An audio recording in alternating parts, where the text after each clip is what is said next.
राम लखन दोनों एक मोती भइल।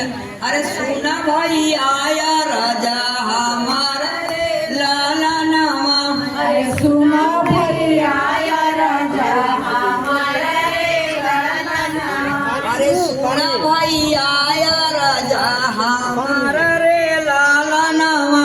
अरे सुना भाई आया राजा हमारा रे लाला नामा। चलता त मोरे भैया वही झारखंडवा में चलत मोरे भैया वही झारखंडवा। अरे जहाँ बसे भौजी तोहार रे लाला नामा। अरे जहाँ बसे भौजी तोहार रे लाला नामा। अरे जहाँ बसे भौजी तो वही झारखंडवा में दुही रे बालकवा। अरे दोनों बालक खेलना आए रे लाला नामा। अरे दोनों बालक खेलना हेरा रे लाला नामा। अरे दोनों बालक खेलना आए रे लाला नामा।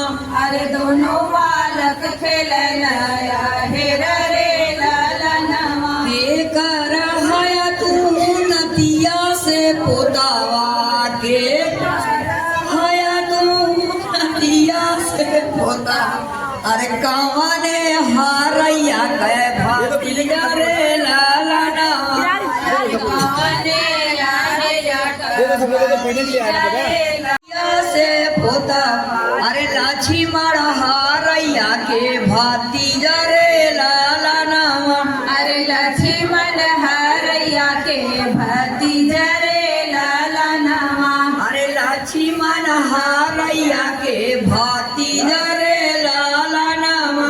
अरे लक्ष्मण हरैया के भतीजा रे लाला नामा। अरे बाप पपियवा के मुहवा न देखली। बाप पपियवा मुहवा न देखली।